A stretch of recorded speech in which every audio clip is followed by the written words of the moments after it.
Hi guys, Crystal McClure here again with Pemberton Homes Team and eXp Realty. Thanks for coming back to my channel.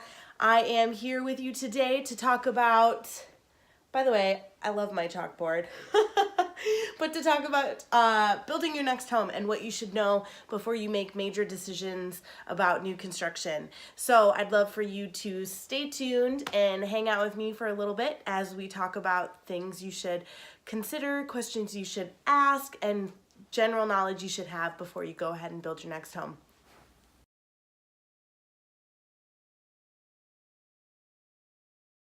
The first thing you should really take into consideration before deciding if you're going to build or purchase pre-existing is what builder are you willing to work with. Use online tools to really vet out your builder. Don't just look at one, look at a couple. They're going to have different incentives and deals. They're going to have different floor plans available. Go online. Check them out. Look for them on the Better Business Bureau and look for them on their own website, Facebook. Really find them in as many places online as you can and read their reviews carefully. Also, ask if you can talk to somebody who's built with them before. The builder should be able to give you contact information, or just go knock on neighborhoods that you know that builder was a part of and talk to the people in the community. But also, take what they say in the best way, because building versus just buying pre-existing is a whole different experience. It's really difficult, it's stressful, it just is. But the end result a lot of times is really worth kind of the additional stress and time, and all of that goes along with building new. Once you have your builder selected, there are a few things that are just a little different than buying pre-existing. One of those things is how closing costs are handled. So a lot of builders don't necessarily want to pay a buyer's closing costs, and this can be very different when you come from the pre-existing world, especially here in Minnesota in our market. We a lot of times see sellers paying buyers' closing costs. It's pretty common in our market. But when it comes to builders, they're a little less likely to do that. One of the biggest reasons that is because they're a little more worried about appraisals. They are building something new and they're charging based on actual costs. They're not necessarily looking at comps in the neighborhood to figure out what they're going to charge for this home. They do somewhat to figure out how big or little they should be building, but not necessarily to determine the value of the home. So they get a little worried when it comes to appraisals, and a lot of builders aren't going to want you to increase the price of the home to get closing costs included. So when you are thinking of building, make sure you have that conversation up front so that you know if you're going to be responsible for those or if the builder is going to cover them for you. Another thing that's really important to consider when you're thinking of building your next home is what we call a deposit. So in traditional real estate, when you're dealing with a pre-existing home, a lot of people have heard the term earnest money, which is essentially a promise from the buyer to the seller that they're going to perform on the terms of the contract that they're entering together. And if they don't, the seller gets to keep that earnest money as essentially an apology or reimbursement for their time that's been wasted. When you're talking about new construction though, that term earnest money is typically switched to a construction deposit. And the biggest difference is a lot of builders are not going to refund you that money if something happens along the way. Some builders will have some loopholes figured out so that you can get it back if it's not your fault necessarily, but some builders, it's plain and simple, that money's not coming back to you if this deal falls apart. So ask about the construction deposit up front. How much is it and what is the refund policy? Another important topic when we're talking about new construction is representation. So a lot of people think if they go to a new construction home, model home, talk to the sales rep and work out a deal so that they don't have representation on the buy side of the transaction, that they'll be able to get a discount on the home. That just simply is not always the case. Some builders do it, other builders don't. Some, it's a fake discount that they've kind of pre-planned in order to incentivize people to not have representation. But me personally, if I'm buying, a $300,000 to $500,000 and beyond, item of value, I'm gonna want somebody on my side negotiating on my behalf, removing emotion from the negotiation process, getting things done for me. So I would recommend having representation. In fact, I would recommend hiring a real estate agent before I even start going and looking at builders, because real estate agents are gonna have experience in new construction.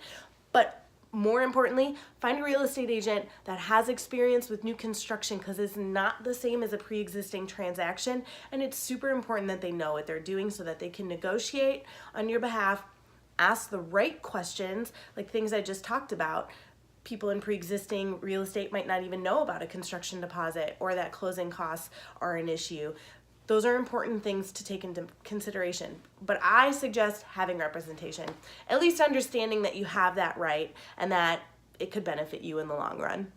Okay, another thing we should discuss is your options for finishes. So there are different types of builders. Some in the industry, we call them national builders. Those are typically considered to be more, well, usually larger, usually all across the country, hence the term national, but also people that tend to have a very strict way of doing things, and it's because of their size. It forces them to really be structured, but it also causes them to have less flexibility and customization when you're talking about building your home. And where that comes into play is when we're talking about the finishes of the home, like, do I want vinyl or ceramic tile? What color carpet? What style carpet? How many paint colors do I get?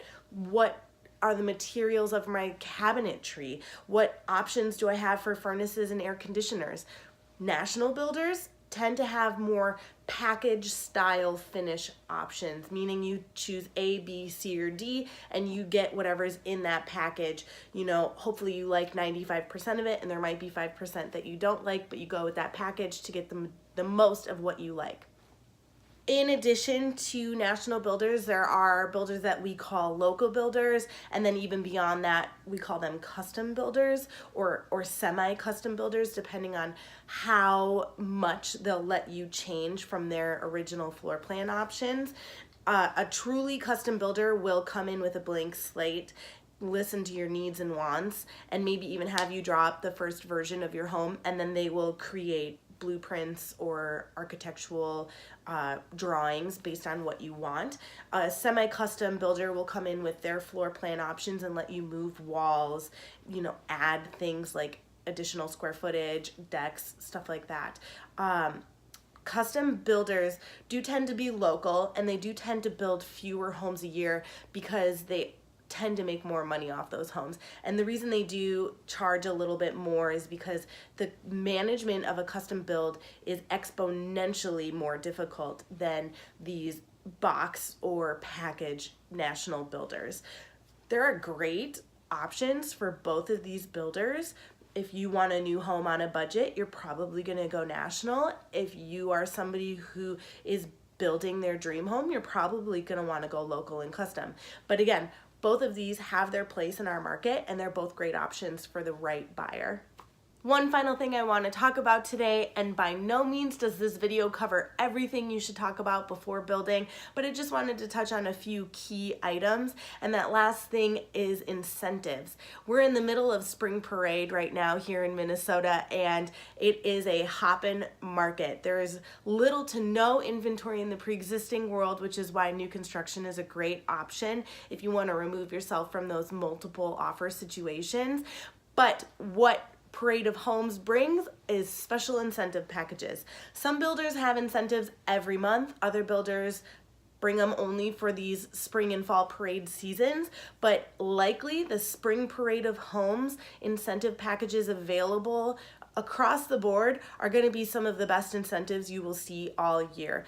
If you are thinking of building this year, now is the time to do it to get the best options available to you. Well, thanks for joining me again today. I really love that you guys all come and watch my videos. It's been great so far having you guys follow me. And again, if you have any questions about real estate, leave a message below. If you like what you see, give me a thumbs up and subscribe to my channel to see more. I'll keep the videos coming. Bye guys, have a good day.